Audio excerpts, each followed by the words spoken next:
Shalom jemaat yang terkasih, selamat datang di ibadah Raya JCC. Saya berharap semuanya dalam keadaan yang baik, yang sehat, baik yang di rumah maupun yang onsite di sini. Kita mau sama-sama ibadah, kita sama-sama memuji dan nama Tuhan. Kita bersyukur karena kita diberikan kesehatan untuk datang pada Tuhan hari ini. Tapi sebelum kita mulai, kita bersatu dalam doa. Nah, dinaikkan ucapan syukur di hadapan Tuhan. Terima kasih Tuhan Yesus. Hari ini kami kembali datang padamu Tuhan untuk merayakan kebaikan dan kebesaran Tuhan. Apapun kondisi kami saat ini Tuhan, kami mau bersyukur, kami mau memuji dan membesarkan nama Tuhan. Kami percaya kekuatan datangnya dari Tuhan. Setiap yang lemah dikuatkan hari ini, yang sakit disembuhkan Tuhan, yang berbeban berat dilepaskan Tuhan. Ada kemenangan yang Tuhan kasih dan Tuhan bertahta di atas puji-pujian anak-anak-Mu Tuhan. Kami berdoa Tuhan Kudus yang pimpin ibadah dari awal pertengahan hingga akhirnya. Kami gak izinkan roh-roh yang lain bekerja di antara kami. Kami patahkan kuasanya di dalam nama Tuhan Yesus Kristus. Biar malaikat Tuhan yang bersama bersorak-sorai memuji nama Tuhan bersama-sama dengan kami. Terima kasih Tuhan, terima kasih Bapa di surga. Kami siap memuji, kami siap bersorak-sorai, kami mau menari Tuhan buat Engkau. Terima kasih Tuhan Yesus, kami berdoa hanya di dalam nama Tuhan Yesus kami buka ibadah ini. Haleluya, puji Tuhan. Amin. Saya mengundang semua jemaat yang di sini maupun yang di rumah, kita sama-sama bangkit berdiri. Kita menaikkan pujian dan mengatakan Dia yang sangat.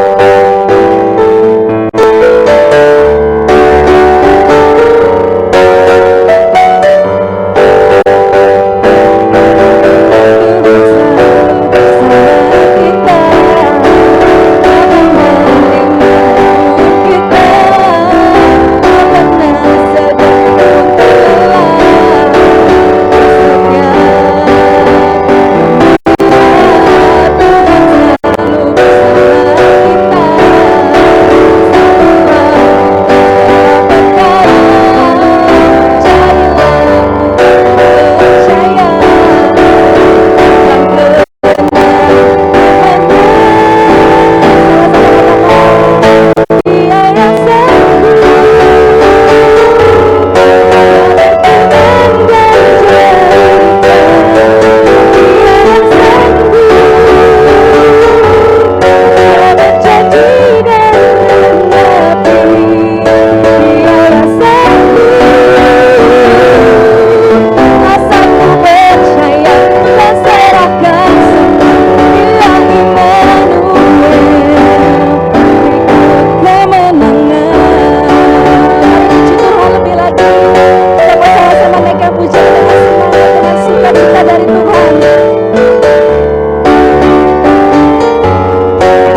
Dia Tuhan Immanuel yang selalu beserta dengan kita. Apapun kondisi kita dan dimanapun kita, Dia Tuhan yang selalu ada di samping kita. Kemana kami bisa lari Tuhan? Ke ujung bumi Tuhan, ke bawah laut, ke atas langit Tuhan, Kau ada di sana bersama dengan kami Tuhan. Terima kasih Tuhan. Kemanakah aku dapat pergi menjauhi Roh-Mu Tuhan? Ku berlari mendaki ke langit, namun Engkau ada di sana.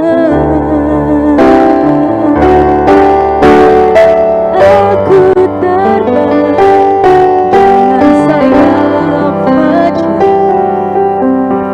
diam di ujung bumi. Namun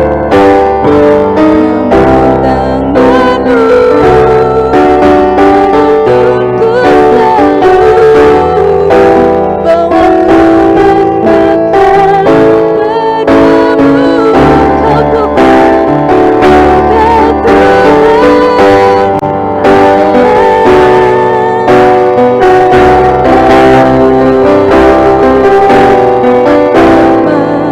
dahsyatnya kuasa-Mu,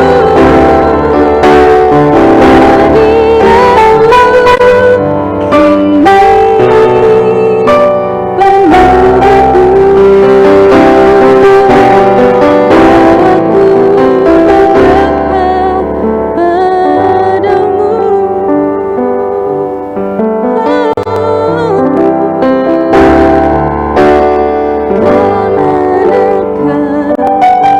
aku dapat pergi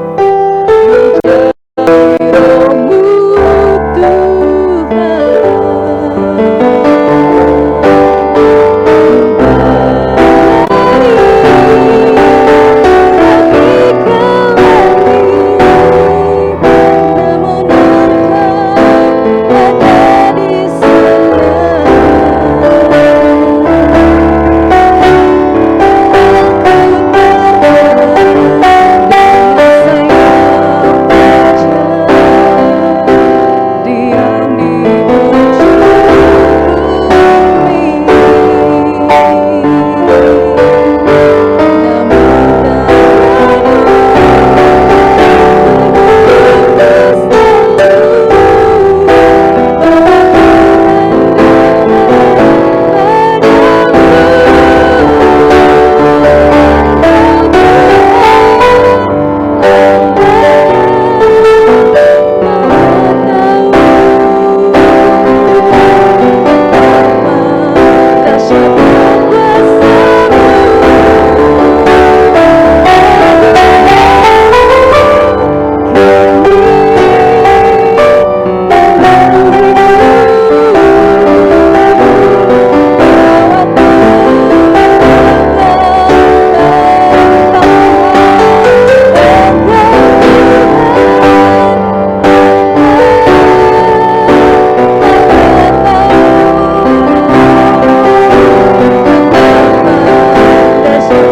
Roh-Mu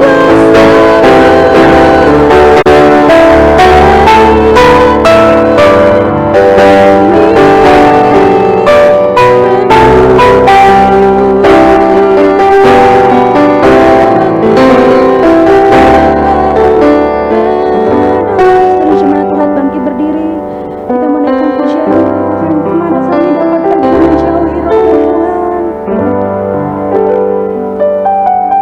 Aku dapat pergi, yes Lord, menjauhi Roh-Mu Tuhan.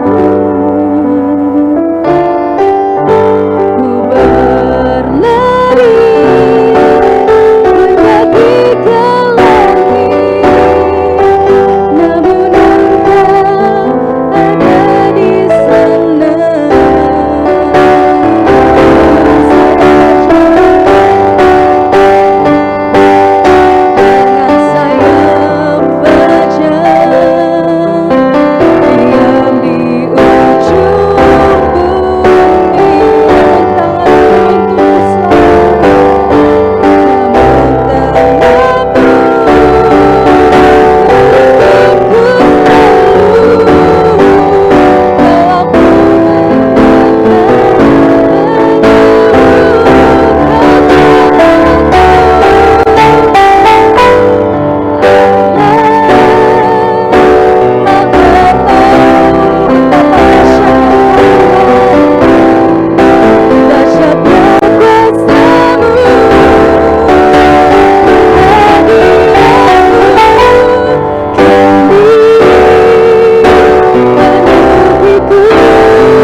Betapa dahsyatnya Engkau Tuhan, dahsyatnya kuasa-Mu,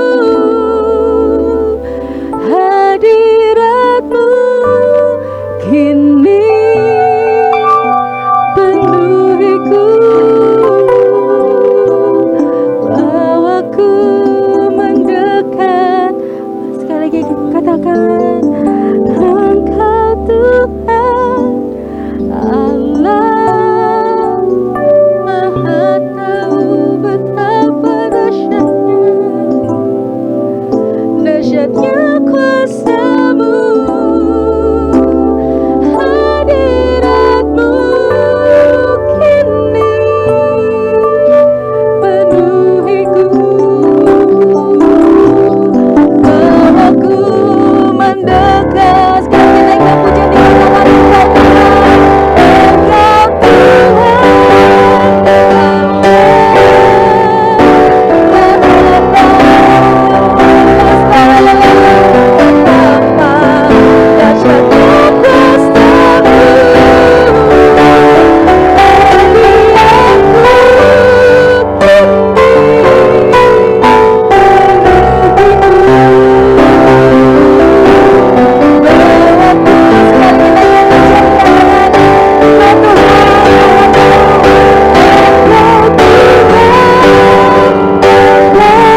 Engkau disenangkan lewat pujian dan penyembahan kami, Tuhan.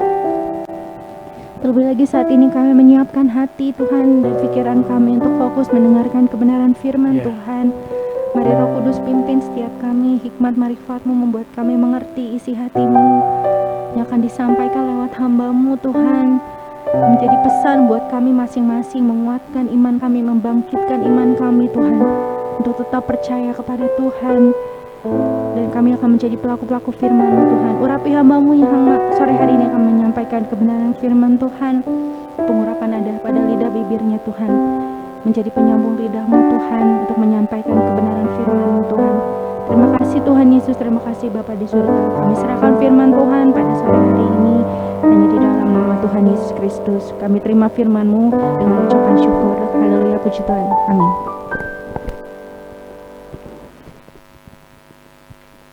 Ya, puji Tuhan, jemaat yang dikasihi Tuhan, kita bersyukur ya.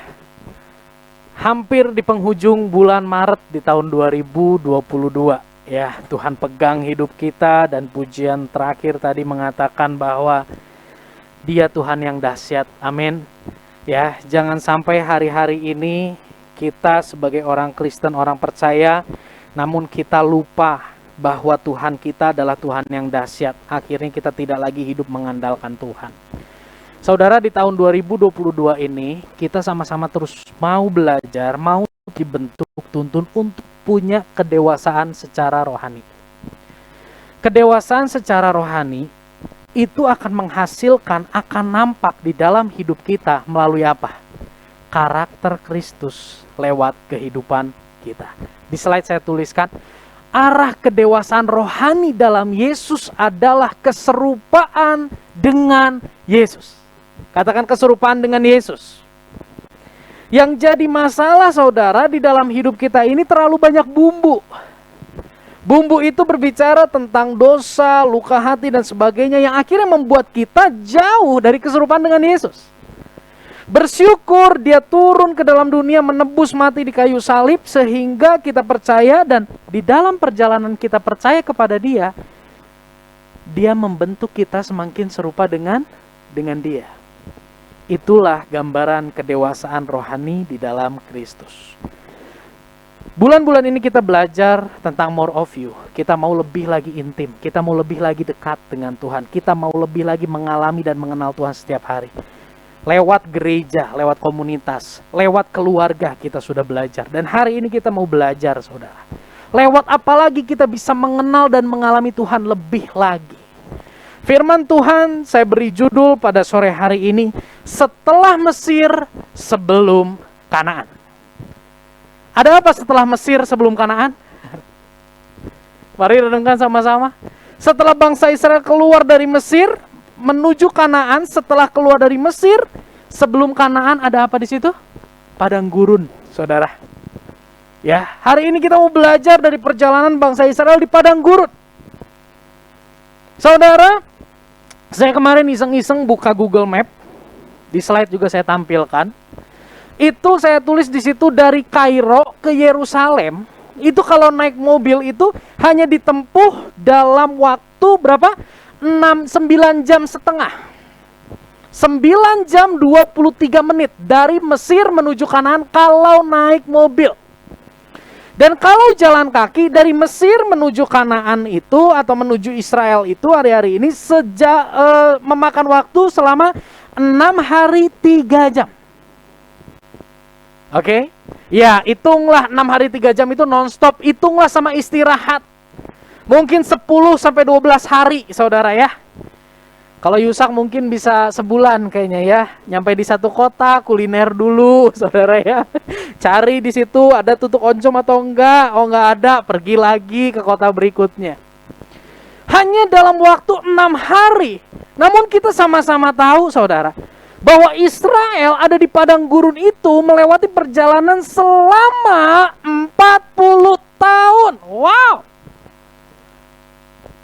Padahal kalau lihat Google Map di sini cukup ditempuh 6 hari. Ya.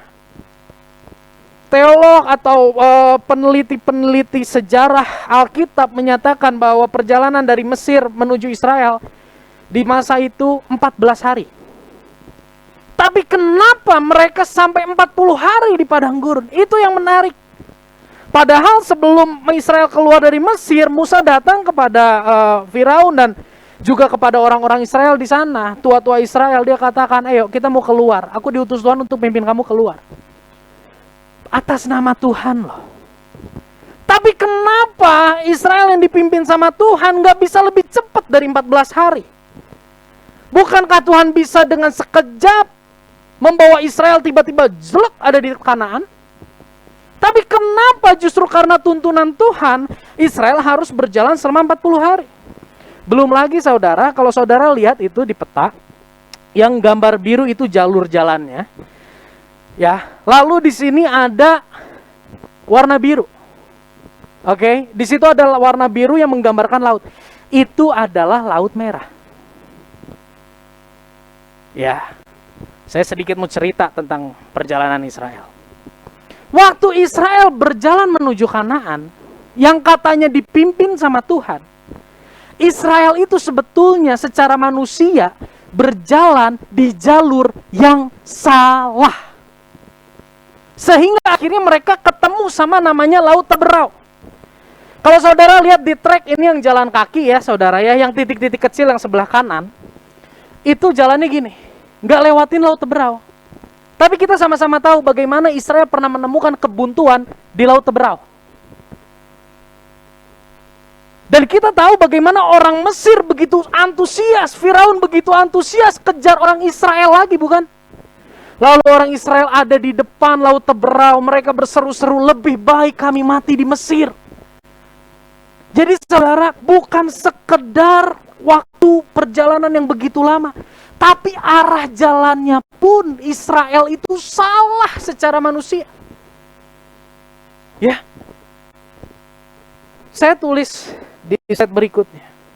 Bagi Mesir dan bagi orang Israel, Laut Teberau merupakan sebuah kebuntuan dan ketersesatan. Salah jalan. Kami dipimpin, kami dituntun, namun kami tersesat. Salah jalan, menemukan kebuntuan. Tapi lihat yang bawahnya. Bagi Allah, Laut Teberau merupakan arena pembuktian. Buat orang Israel, waduh, buntu, matilah kita di sini, tersesat. Buat orang Mesir, yes, nah kan, sok tahu jalan sih. Tuhannya nggak tahu arah, membawa Israel lewat jalan yang salah. Buntu di sana, mari kita kejar. Itu yang terjadi. Tapi di mata Allah, itu bukan sebuah kebuntuan, itu bukan sebuah ketersesatan, namun itu arena pembuktian. Pembuktian bahwa Allah Israel adalah Allah yang dahsyat kepada orang Mesir, kepada orang Israel.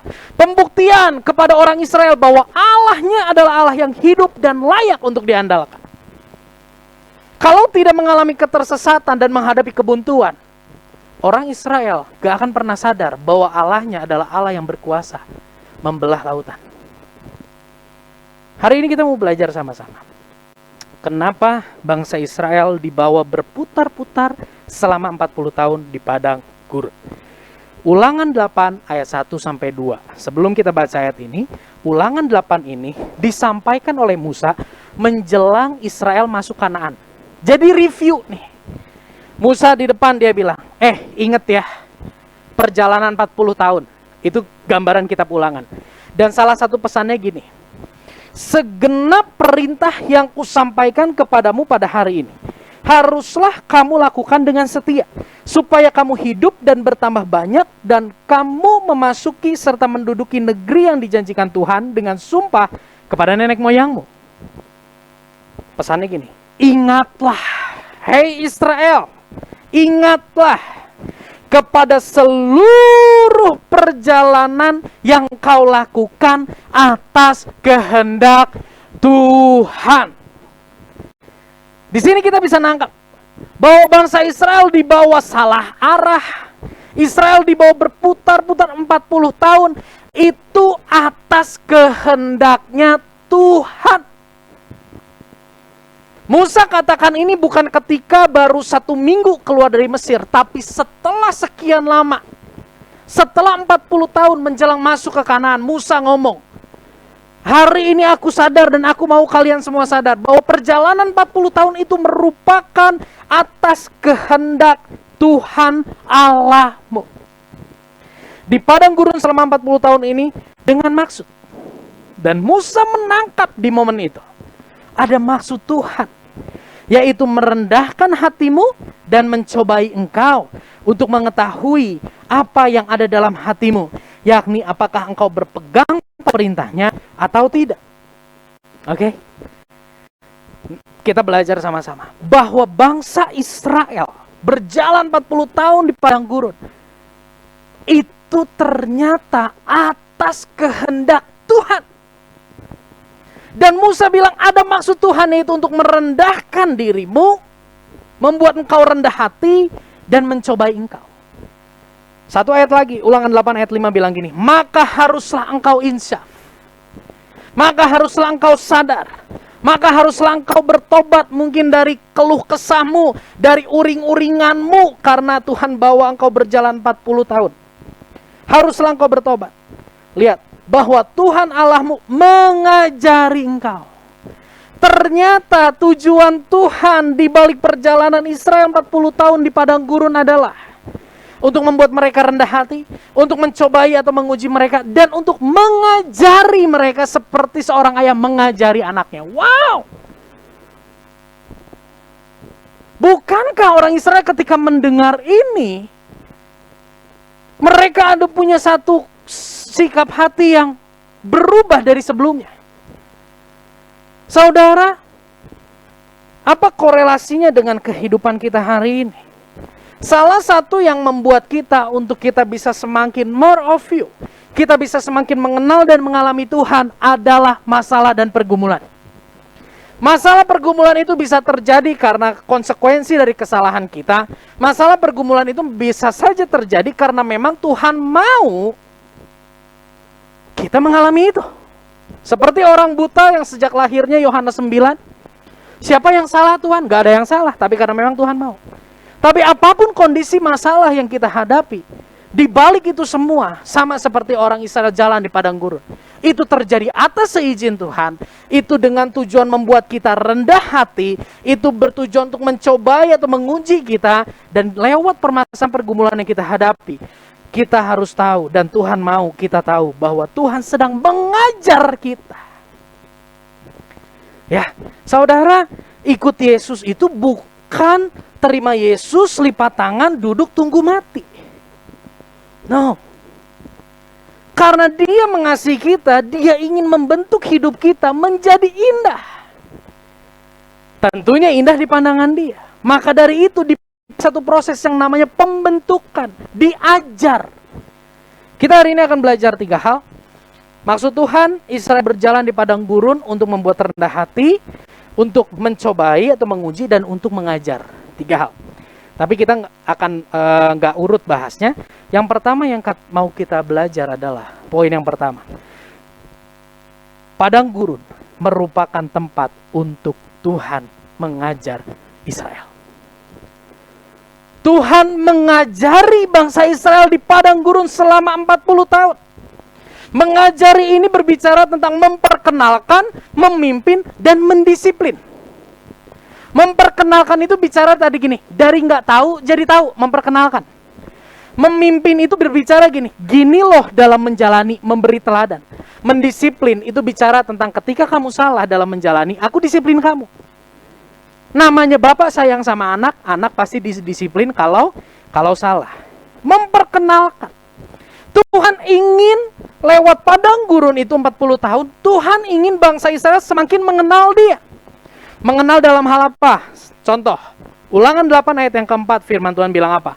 Pakaianmu tidak menjadi buruk di tubuhmu, dan kakimu tidaklah menjadi bengkak selama 40 tahun ini. Amazing, saudara. Ini ajaib. Jalan 40 tahun di padang gurun, panas, terik, tapi kasut mereka nggak rusak, dan kaki mereka nggak bengkak. Yusak baru tijalike, saudara. kakinya udah bengkak. Gak bisa pakai sepatu. Ini jalan 40 tahun saudara, kaki gak bengkak. Jalan 40 tahun, kasut gak rusak. Jalan 40 tahun, baju gak rusak. Bajumu tidak menjadi buruk. Aduh, Tuhan sampai perhatikan sedemikian rupa. Mungkin di dalam perjalanan Israel 40 tahun, mereka gak sadar bahwa kaki mereka gak bengkak, kasut mereka gak rusak, baju mereka gak rusak. Tapi setelah berapa lama Musa menyadari, ingat, bajumu gak rusak, kasutmu gak rusak, kakimu gak bengkak. Tuhan lewat perjalanan 40 tahun, Tuhan ingin bangsa Israel mengenal pemeliharaan Allah jauh lebih hebat dibandingkan pemeliharaan Mesir. Kenapa saya tulis pemeliharaan Mesir, saudara? Karena ketika bangsa Israel sedang kelaparan, apa yang orang Israel katakan? Lebih baik kami mati di Mesir, di mana kami nggak kelaparan, di depan kami ada daging. Berarti bangsa Israel merasa perjalanan padang gurun itu nggak lebih baik dari kondisi mereka di Mesir. Tapi lewat perkataan ini Musa ingin mengajar bangsa Israel untuk mereka mengenal bahwa pemeliharaan Tuhan lebih dahsyat daripada pemeliharaan bangsa Mesir. Hari ini mungkin engkau mengalami pergumulan, permasalahan. Tuhan mau engkau mengalami bagaimana sekalipun mungkin secara materi, secara kondisi engkau tidak bisa menjalani hidup dengan baik, tapi karena pemeliharaan Tuhan, kondisi tetap baik. Bangsa Israel dibawa Tuhan untuk semakin mengenal bahwa Tuhan mereka adalah Tuhan yang hidup, Tuhan yang sanggup memelihara, Tuhan yang sanggup merubah kebuntuan menjadi arena pembuktian bagaimana laut Teberau terbelah. Saudara sadari, mengenal Tuhan itu hal yang sangat penting. Mengenal Tuhan itu hal yang sangat penting. Israel sampai di bawah 40 tahun untuk semakin mereka mengenal Tuhan. Kenapa mengenal Tuhan itu sangat penting? Daniel 11 ayat 32 bagian B berkata apa? Umat yang mengenal Allahnya akan tetap kuat dan bertindak. Orang yang mengenal Allah dalam hidupnya akan kuat dan bertindak. Orang yang tidak mengenal Allah akan lemah dan pasif. Kuat dalam hal apa? Bertindak dalam hal apa? Kuat tidak akan ditumbangkan oleh kesulitan pergumulan hidup. Ya. Saudara, bicara masalah kuat nanti di poin berikutnya kita akan bahas. Mari. Jika hari ini saudara mengalami masalah pergumulan, saudara merasa sudah lakukan yang terbaik, namun kondisi tidak seperti yang Anda inginkan dan harapkan. Tuhan sedang bekerja, sedang mengajar engkau untuk engkau semakin melihat Tuhan, semakin mengenal Tuhan. Sekalipun engkau menghitung segala, mengkalkulasi kayaknya nggak bisa, tapi nanti di kemudian hari engkau akan lihat, ternyata terlewati ya, ternyata bisa ya, ternyata cukup ya. Di nalar kita nggak cukup. Tapi dalam tuntunan Tuhan, bangsa Israel dibawa untuk melihat bagaimana Tuhan bekerja. Hosea 4 ayat yang ke-6. Umatku binasa karena tidak punya uang. Bukan, ya. Umatku binasa karena tidak mengenal Allah. Karena engkaulah yang menolak pengenalan itu. Oke, maka aku menolak engkau menjadi imamku, dan karena engkau melupakan pengajaran Allahmu, maka aku juga akan melupakan anak-anakmu. Umatku binasa karena tidak mengenal Allah. Kenapa tidak mengenal Allah? Karena engkau menolak pengenalan itu. Orang yang menolak pengenalan Tuhan adalah orang yang marah.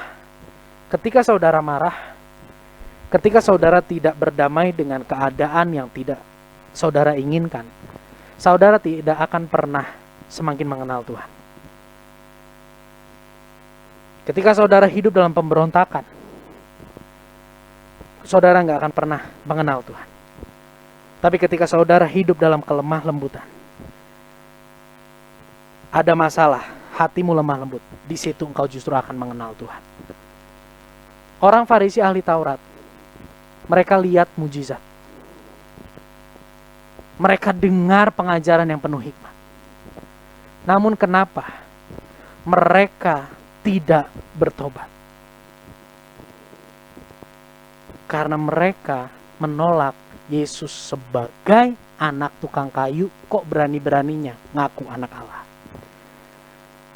Hari ini kita belajar. Tuhan mau ajar kita untuk kita semakin mengenal lewat masalah pergumulan yang kita hadapi. Saudara, di slide berikutnya saya tulis, mengajar itu bukan sekedar memperkenalkan, tapi juga memimpin dan mendisiplin. Memimpin dan mendisiplin. Kenapa bangsa Israel harus dipimpin dan didisiplin? Saudara, bangsa Israel diperbudak oleh Mesir itu ratusan tahun. Ratusan tahun diperbudak oleh Mesir. Sehingga apa yang terjadi? Mindset, sudut pandang mereka itu sangat terpengaruh. Mindset Mesir, di slide saya tulis, mindset Israel itu adalah mindset yang pertama, mindset budak. Mindset budak itu kalau dikasih kesempatan untuk menikmati sesuatu yang enak, habek kabeh sadayana. Serakah. Mindset budak itu rendah diri. Aku mah nggak bisa, aku mah nggak sanggup, aku mah nggak mampu, aku mah aduh nggak ada apa-apanya. Tapi mindset budak pun ketika diangkat, mereka menjadi tinggi hati. Yang kedua, mindset Israel karena diperbudak oleh Mesir. Tentunya mindset orang Mesir nyantol di mereka. Salah satunya apa? Penyembahan berhala. Nah, 40 tahun di padang gurun ini Tuhan mau ajar satu mindset yang baru kepada mereka. Tuhan gak mau Israel masuk Kanaan dengan mindset budak. Tuhan gak mau Israel masuk Kanaan dengan mindset Mesir. Tuhan mau Israel masuk Kanaan dengan mindset ilahi, godly mindset. Mindsetnya Tuhan. Nah, 40 tahun ini dipakai sama Tuhan untuk merubah mindset mereka. Godly mindset bicara tentang apa? Tidak serakah. Saudara, perhatikan. Waktu bangsa Israel kelaparan, Tuhan kasih makan apa? Mana? Ada peraturan apa? Ingat? Gak boleh disimpan. Secukupnya. Kenapa begitu mana datang? Tuhan bilang, secukupnya. Karena Tuhan tahu, mental mereka mental budak. Mental mereka serakah. Dan Tuhan mau ajar, kamu gak boleh gitu.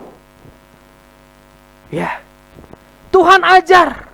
Selama 40 tahun, ngambil sehari satu. Sehari enggak satu sih. Kalau Yusak ada di sana, meren sehari 5. Karena porsinya 5 gitu ya. Secukupnya. Tuhan ajar 40 tahun. Saudara, mental budak itu gini. Aku mah memang diciptakan bukan untuk sebuah kemerdekaan. Aku mah diciptakan memang untuk dijajah. Di dalam perjalanan bangsa Israel dibawa melihat bahwa Tuhan berpihak kepada mereka yang merasa dirinya sangat lemah. Aduh buntu, aduh tersesat, waduh Mesir dengan tentaranya, wah mengerikan. Tiba-tiba Musa angkat tongkat, das, air terbelah menjadi 2. Mereka jalan, begitu tentara Mesir masuk, air nutup lagi. Gimana mereka gak sorak-sorai? Yes, ternyata aku yang selama ini menilai diriku gak ada artinya, ternyata dibela oleh Allah. Bangkitlah kepercayaan diri mereka. Karena mereka melihat bagaimana Tuhan beserta dengan mereka. Dan untuk mengajar itu Tuhan perlu 40 tahun untuk mengajar mereka punya godly mindset dalam hidup mereka. Yang berikutnya apa? Menyembah Allah saja, bukan menyembah patung. Mindset mereka di Mesir, menyembah sesuatu harus terlihat oleh mata mereka. Saudara ingat apa yang Israel lakukan ketika Musa naik ke atas Gunung Sinai? Dia bangun patung sapi. Waktu saya sekolah minggu, saya diajar, wah Israel bangun patung sapi.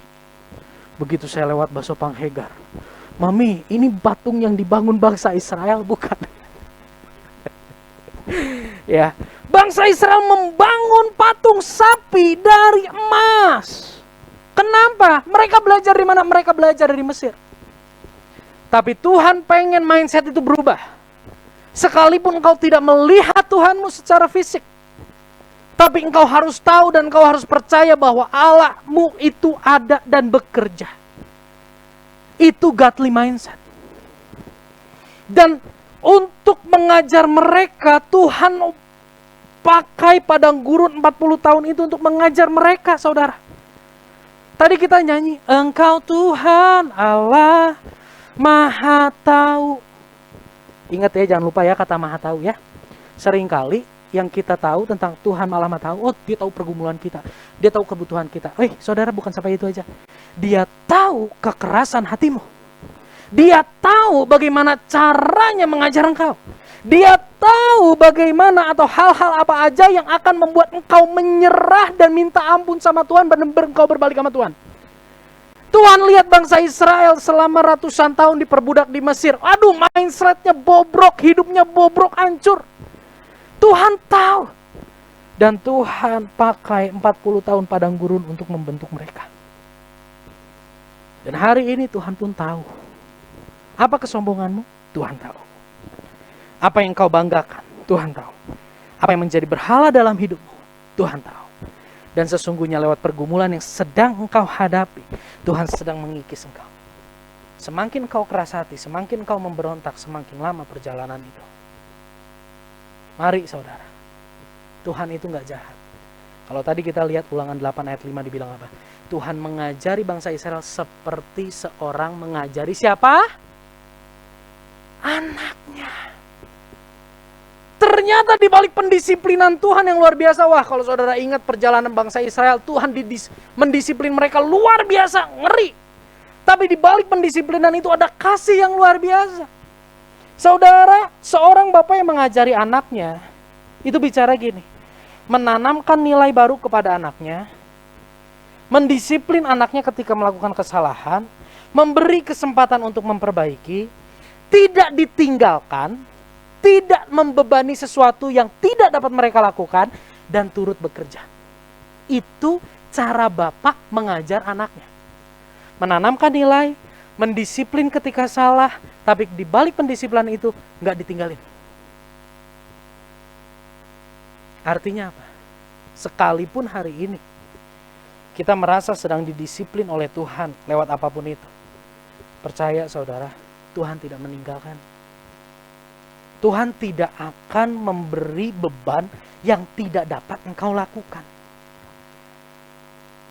Ya, hari-hari ini saya sedang mengajari Geva untuk tengkurap. Bisa, ketika tengkurap saya dampingin, saya liatin, ayo bisa.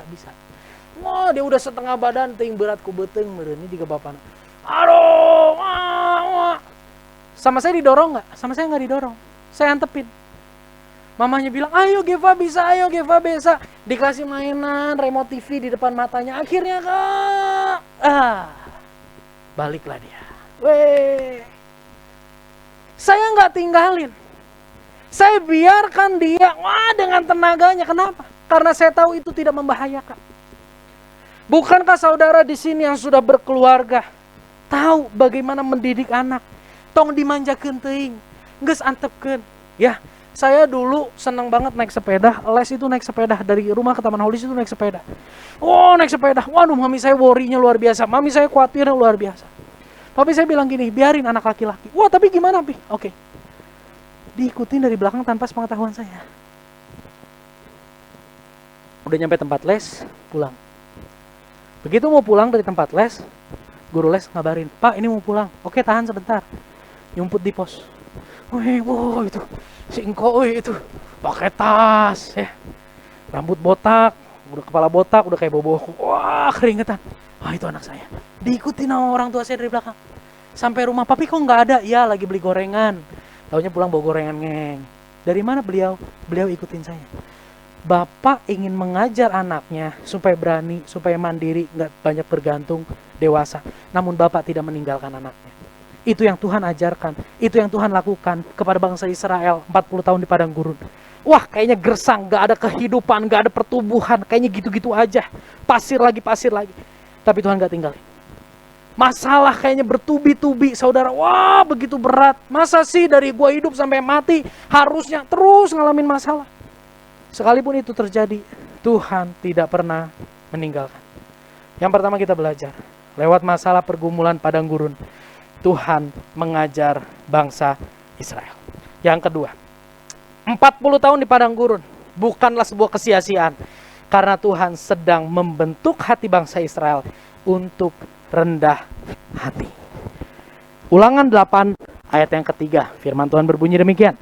Jadi ia merendahkan hatimu, membiarkan engkau lapar dan memberi engkau makan mana yang tidak kau kenal dan juga tidak dikenal oleh nenek moyangmu, untuk membuat engkau mengerti bahwa manusia hidup bukan dari roti saja, tetapi manusia hidup dari segala yang diucapkan Tuhan. Maksud rendah hati di sini apa? Di bawah saya tulis. Rendah hati yang Tuhan mau adalah bangsa Israel menyadari bahwa hidup itu berasal dari Tuhan. Kesadaran ketidakmampuan hidup tanpa Tuhan itu supaya ada di dalam diri mereka. Seringkali saudara, karena kekayaan, karena kepintaran, karena relasi yang bagus, kita merasa bisa hidup tanpa Tuhan. Kita merasa bisa hidup tanpa bergantung kepada Tuhan. Begitu juga orang Israel, Tuhan tahu dalam hati mereka. Makanya Tuhan mau bentuk mereka, Tuhan mau ajar mereka. Untuk mereka sadar bahwa semuanya itu datang dari Tuhan. Kita lihat beberapa ayat, 3 ayat di sini ya. Ini saya ada 3 ayat. Ulangan 8 ayat 11. Musa bilang gini, hati-hati supaya jangan engkau melupakan Tuhan Allahmu dengan tidak berpegang pada perintahnya, peraturannya, dan ketetapannya yang kusampaikan kepadamu pada hari ini. Kalau kamu udah masuk Kanaan, hati-hati ya, jangan engkau melupakan Tuhan. Kalau kamu sudah masuk ke dalam kenyamanan, hati-hati ya, jangan kamu melupakan Tuhan. Tuhan itu udah 40 tahun ajar kamu rendah hati, sadar bahwa kamu perlu Tuhan. Nanti di sana ada kenyamanan, kamu harus tetap sadar bahwa itu semua datangnya dari Tuhan, bukan karena kamu hebat. Ayat yang ke-14, Musa juga kasih pesan gini, jangan engkau tinggi hati sehingga engkau melupakan Tuhan Allahmu yang membawa engkau keluar dari tanah Mesir, dari rumah perbudakan. Nanti kamu udah nyaman di sana, kamu lihat gimana tangan Tuhan bekerja dengan luar biasa. Jangan jadi gede hulu ya. Jangan jadi lupain Tuhan ya. Saudara, bukan cuman masalah pergumulan yang membuat orang jauh dari Tuhan. Tapi kenyamanan seringkali membuat orang jauh dari Tuhan. Ayat 17 bilang apa? Maka janganlah kau katakan dalam hatimu, kekuasaanku dan kekuatan tangankulah yang membuat aku memperoleh kekayaan ini. Nanti ketika kamu udah masuk Kanaan, Tuhan kasih 40 tahun jalan di Israel. Jalan di padang gurun 40 tahun. Supaya nanti waktu kamu masuk Kanaan, kamu jangan bilang bahwa ini semua karena aku hebat. Ini semua karena aku jago. Tuhan gak mau itu terjadi. Maka Tuhan sebelum Musa dan Israel masuk Kanaan, akhirnya kan Musa gak masuk. Sebelum bangsa Israel masuk Kanaan, Tuhan mau mempersiapkan mereka menerima sesuatu yang besar. Saudara, orang-orang Israel di padang gurun kebayang gak indahnya Kanaan seperti apa? Gak kebayang. Dahsyatnya Kanaan seperti apa? Gak kebayang. Tapi Tuhan tahu. Dan Tuhan bukan cuma tahu indahnya dan dahsyatnya Kanaan. Dia tahu kalau Israel nggak dipersiapkan, kalau Israel cuma 2 minggu jalan, di sana dia akan jadi lupa. Di sana dia akan jadi tinggi hati. Di sana dia akan jadi sombong, dan Tuhan benci orang sombong, bukan? Maka dari itu Tuhan membentuk bangsa Israel 40 tahun di padang gurun. Untuk mereka punya kerendahan hati. Untuk mereka punya karakter dan mental yang sadar bahwa aku memperoleh ini semuanya dari Tuhan. Di slide saya tuliskan gini, yang kita butuhkan bukan hanya berkat. Yang kita butuhkan bukan hanya berkat, namun juga mental dan karakter ilahi untuk mengelola berkat. Ya, berapa banyak kita sudah dengar orang-orang yang tadinya sungguh-sungguh iring Tuhan, lalu Tuhan izinkan untuk mencapai keberhasilan, akhirnya meninggalkan Tuhan. Berapa banyak? Banyak, bahkan salah satunya mungkin adalah kita sendiri. Itu harus membuat kita sadar, yang kita butuhkan bukan hanya berkat. Yang kita butuhkan adalah mental, karakter ilahi untuk kita bisa mengelola berkat. Sehingga berkat ini tidak menjauhkan kita dari Tuhan, tapi membuat kita semakin efektif dalam menyenangkan hati Tuhan. Bayangkan, dengan mental budak, masuk ke Kanaan yang sedemikian mewah. Apa yang terjadi, saudara? Wah, mereka akan arogan. Mereka akan sombong. Mereka tidak mengelola Kanaan itu dengan semestinya. Dan akhirnya apa? Ketika mereka arogan sombong, Tuhan hukum lagi. Jadi hari ini jika saudara mengalami masalah, pergumulan, Anda merasa seperti sedang berjalan di padang gurun. Tidak ada pengharapan, kayaknya jalan buntu. Tuhan sedang mengajar engkau. Tuhan sedang membentuk hatimu untuk rendah hati karena Tuhan mau mempercayakan sesuatu yang besar yang tidak pernah engkau pikirkan. Yang terakhir, Tuhan bawa Israel 40 tahun untuk mencobai apa yang ada di dalam hatimu. Tuhan bawa Israel 40 tahun di padang gurun untuk menguji apa yang ada di dalam hati orang Israel, apakah tetap berpegang pada firman atau tidak. Melalui pencobaan di padang gurun akan nyata dengan jelas kualitas iman bangsa Israel. Lewat pergumulan permasalahan yang saudara hadapi, di situ saudara sedang melewati sebuah proses di mana kualitas imanku tuh kayak apa ya? Untuk lebih mudahnya kita lihat ayat Ayub 1 ayat 7-8. Ayub 1 ayat 7-8 firman Tuhan bilang gini. Maka bertanyalah Tuhan kepada iblis. Dari mana engkau? Lalu jawab iblis kepada Tuhan. Dari perjalanan mengelilingi dan menjelajah bumi. Lalu bertanyalah Tuhan kepada iblis. Apakah engkau memperhatikan hambaku Ayub? Sebab tiada seorang pun di bumi seperti dia. Yang demikian saleh dan jujur. Yang takut akan Allah dan menjauhi kejahatan. Wow. Tuhan puji, Tuhan angkat jempol tuh sama orang yang namanya Ayub. Dia saleh, jujur, takut akan Allah dan menjauhi kejahatan. Kalau saudara baca lanjutnya gini, iblis bilang gini, ngeledek, itu kan karena engkau yang jaga hartanya, jadi dia nggak mengumpat engkau. Tuhan bilang, oke, aku serahkan hartanya sama kamu, tapi tubuh jiwanya jangan ya. Oke, iblis begitu semangat. Wah, aku sikat hartanya nih, pasti dia menyangkal, pasti dia menghujat, kualitas imannya pasti ambruk. Pet, hajar. Iblis dengar Ayub bilang gini, Tuhan yang memberi, Tuhan yang mengambil, terpujilah nama Tuhan. Iblis datang lagi tuh. Jalan. Tuhan tanya lagi, Iblis dari mana? Keliling dunia lagi, Pak. Lihat nggak anakku Ayub? Lihat. Udah dihabisin belum hartanya? Udah. Gimana sekarang? Didapati kualitas iman Ayub luar biasa. Ayub tetap saleh, jujur, menjauhi kejahatan. Iblis ngelelewe. Itu sih karena engkau jaga jiwanya. Hah? Oke. Sekarang sikat jiwanya. Sikat tubuhnya tapi jangan jiwanya. Jepret, sakit. Bet. Apa yang terjadi? Ayub tetap takut akan Allah. Ayub tetap saleh. Ayub tetap jujur. Tuhan kita bukan cuma Tuhan yang angkat jempol karena dia lihat papahnya kenal sama saya baik, maka anaknya gue angkat jempol. Bukan. Tapi Tuhan menilai seseorang lewat sebuah pengujian. Ketika orang itu diuji, apakah kualitas imannya tetap teguh atau enggak? Apakah dia tetap berpegang sama firman Tuhan atau enggak? Saudara, di slide saya tulis gini. Dunia, hari ini, dunia, lingkunganmu, pasanganmu, anakmu, orang tuamu, membutuhkan figur teladan yang berkualitas dalam iman. bukan sekedar penuh aktivitas kerohanian. Berkualitas dalam iman bukan sekedar penuh aktivitas kerohanian. Itu yang sedang dunia butuhkan. Itu yang anak bapak ibu saudara sekalian butuhkan. Mereka perlu lihat, bukan hanya mendengar. Bagaimana iman yang kokoh itu seperti apa. Ya, saya sangat bersyukur lagi-lagi. Saya punya leluhur, ya, 4 orang. Emak engkong, kungkung popoh.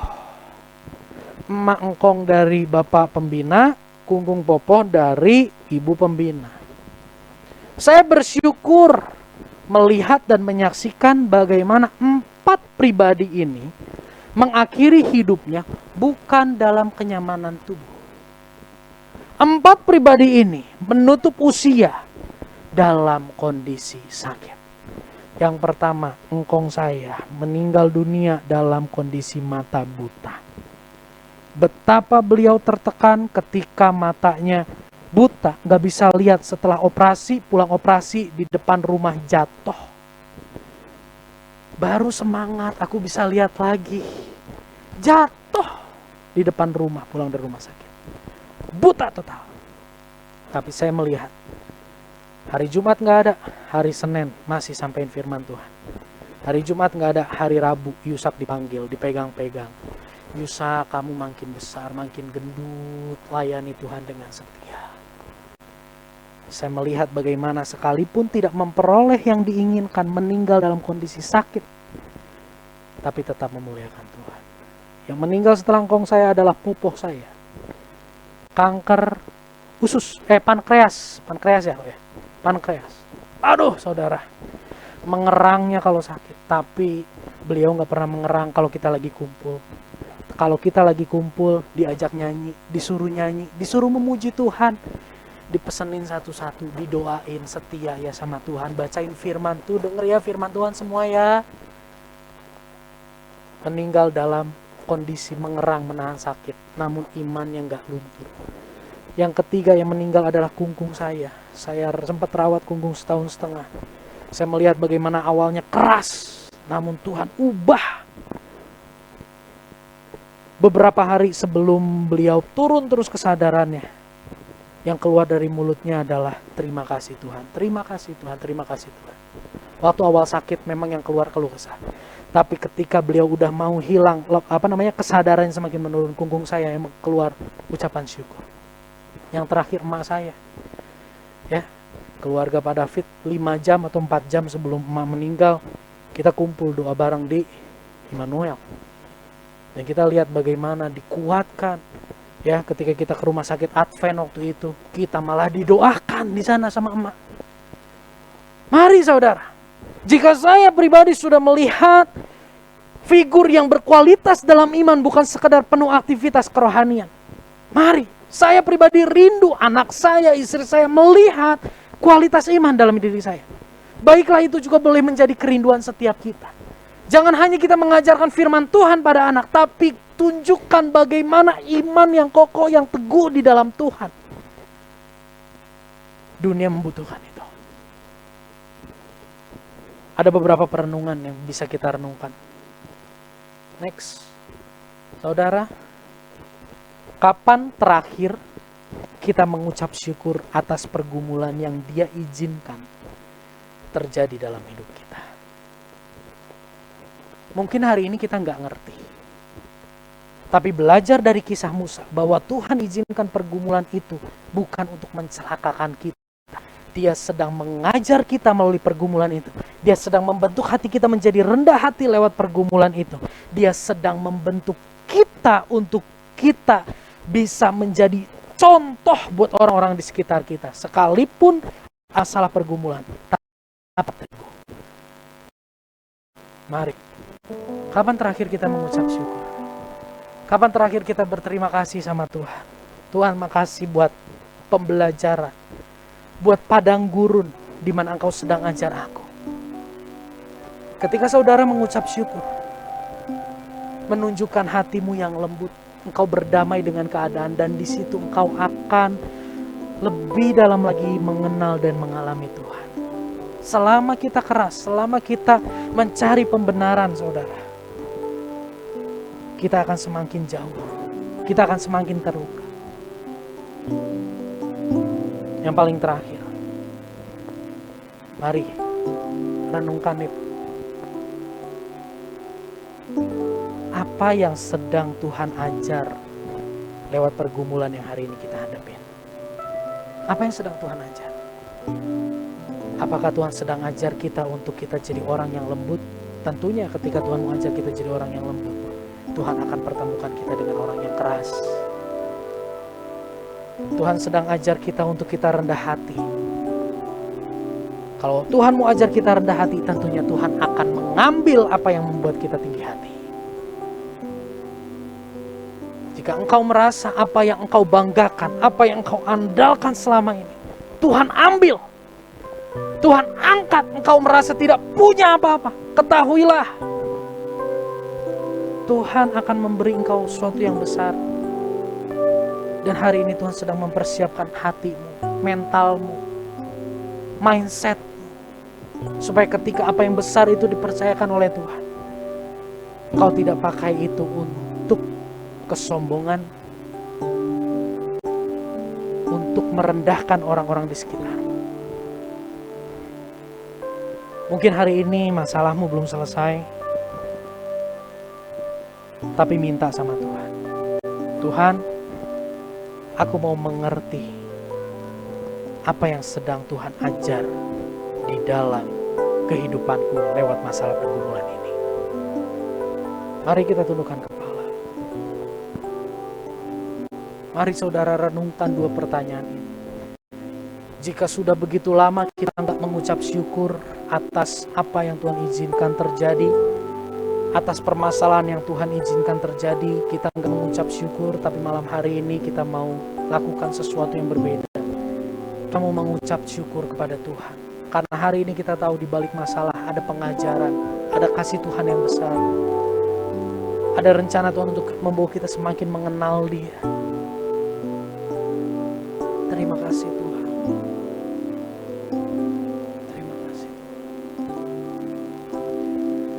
Engkau Tuhan Allah Maha Tahu,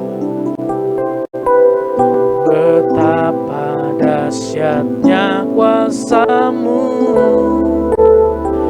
hadirat-Mu kini penuhiku, bawaku mendekat padamu, Engkau Tuhan. Yes Lord. Terima kasih Tuhan. Engkau tahu setiap keberadaan kami. Dahsyatnya kuasa-Mu, hadirat-Mu kini penuhiku, bawaku mendekat padamu. Kita mau bangkit berdiri, kita mau naikkan pujian ini dari awal.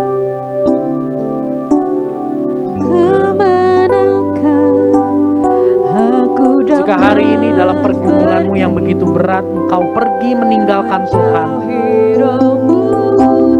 engkau berusaha menutup telingamu, engkau berusaha menutup hatimu dari hadirat Tuhan, ketahuilah saudara, Tuhan ada di sana.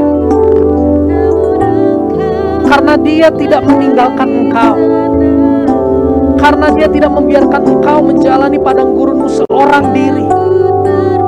Terima kasih Tuhan.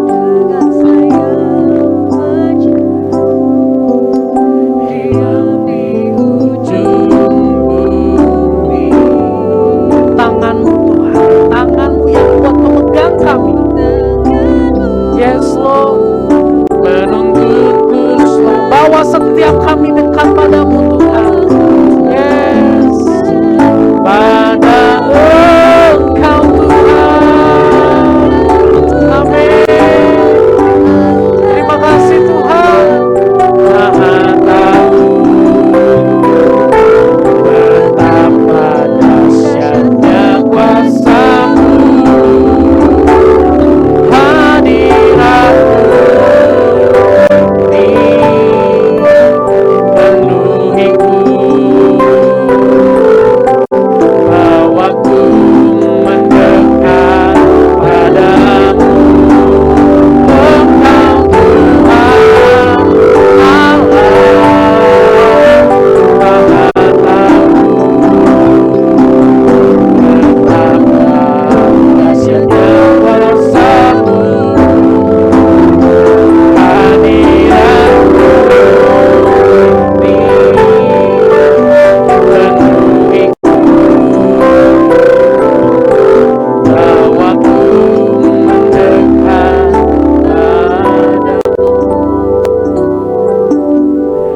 Engkau mengajari kami seperti Bapa mengajari anaknya.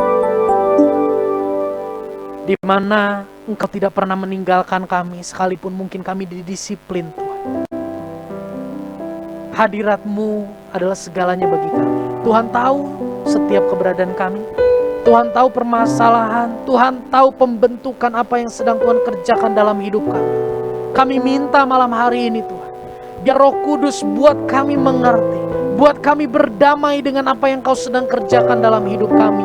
Bahwa kami semakin mengenal Tuhan lewat permasalahan pergumulan yang sedang terjadi. Sehingga di masa kemudian, Tuhan, kami gak jadi sombong, kami gak jadi orang yang angkuh, kami gak jadi orang yang melupakan dan meninggalkan Tuhan ketika kami ada dalam kenyamanan. Dan kami rindu hidup kami jadi percontohan buat anak, buat pasangan, buat orang tua, buat rekan kantor, buat orang sekitar kami. Percontohan iman yang berkualitas, bukan sekedar rutinitas rohani yang begitu padat. Terima kasih Tuhan. Hamba-Mu berhenti berbicara dalam keterbatasan, tapi Roh Kudus yang tidak terbatas memeteraikan firman-Mu dalam hidup setiap kami dalam nama Yesus. Ada kemenangan, ada penghiburan kekuatan baru untuk kami menjalani hidup dalam firman.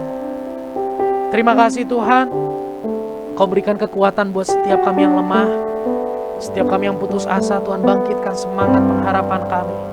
Secara khusus malam hari ini kami berdoa buat saudari kami Kori yang hari ini ada di rumah sakit Boromius. Kami berdoa di dalam nama Yesus. Tuhan jamah, Tuhan lawat, Tuhan mengasihi Kori sekeluarga. Tuhan pulihkan sakit penyakit. Tuhan tolong Tuhan. Tidak ada yang mustahil bagi Tuhan. Berikan damai sejahtera buat Kori sekeluarga untuk melewati masa-masa yang tidak mudah untuk dilewati. Kami minta biar di masa-masa yang sulit mereka ketemu Tuhan. Mereka boleh lebih lagi dihiburkan, dikuatkan oleh kasih-Nya Tuhan. Kami berdoa juga buat bangsa dan negara kami Indonesia. Lawat Indonesia, pulihkan Indonesia. Damai sejahtera Tuhan turun di tengah bangsa dan negara kami. Bahwa bangsa ini semakin masuk dalam rencana-Mu, dan kami serahkan keputusan-keputusan yang diambil oleh para pemimpin kami. Biarlah keputusan itu merupakan bagian dari rangkaian tangan Tuhan menggenapi apa yang jadi rencana-Mu. Terima kasih Tuhan. Kami berdoa buat komunitas kami Jerusalem Community Church, bahwa setiap kami yang ada di dalamnya untuk semakin mengasihi Tuhan, semakin mengenal dan mengalami Engkau setiap hari lewat apapun itu. Bahwa kami semakin antusias untuk bersaksi, bahwa kami untuk semakin rela teguh dengan penuh sukacita menghidupi firman, bahwa kami untuk rela membagi hidup kami, memuridkan orang-orang yang ada di sekitar kami. Terima kasih Tuhan. Dan malam hari ini kami rindu Tuhan menerima berkat yang datangnya daripada Tuhan. Mari saudara kita tadahkan tangan untuk terima berkat. Terimalah segala berkat daripada Allah Bapa, cinta kasih daripada Tuhan Yesus Kristus, persekutuan dengan Roh Kudus, hati yang mengasihi Tuhan, hati yang selalu rindu dekat dengan Tuhan, hati yang rela penuh sukacita menghidupi firman Tuhan ada dalam hidup kami saat ini sampai selama-lamanya. Memberkati keluarga, hubungan suami, istri, orang tua, anak, komunikasi di tengah keluarga dalam nama Yesus. Tuhan pulihkan pekerjaan, studi, kesehatan, perekonomian, relasi kami, kepemimpinan kami dimanapun kami berada. Tuhan yang buat berhasil bagi kemuliaan nama-Mu. Terima kasih Tuhan, terima kasih Bapa. Segala puji syukur kami serahkan hanya bagi nama-Mu. Di dalam nama Tuhan Yesus kami berdoa. Amin. Tak berubah selamanya cinta kasihku padamu. Ku mau hidup selamanya, senangkan hatimu. Tak berubah selamanya cinta kasihku padamu. Ku mau hidup selamanya, ku senangkan hatimu Tuhan. Puji Tuhan, ibadah selesai. Tuhan Yesus memberkati.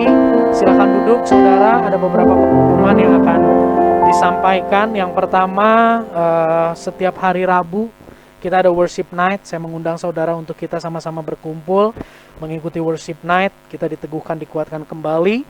Juga setiap Jumat kita ada Bible study. Saya mengundang saudara untuk kita semakin belajar mengenal Tuhan. Ya, untuk recording ibadah dapat disaksikan dalam YouTube channel Jerusalem Community Church. Dan untuk persembahan persepuluhan, Bapak Ibu Saudara bisa langsung mentransfer ke rekening BCA 1570330043 atas nama Yusak Setiawan. Ya, puji Tuhan. Sekian, Tuhan Yesus memberkati kita semua.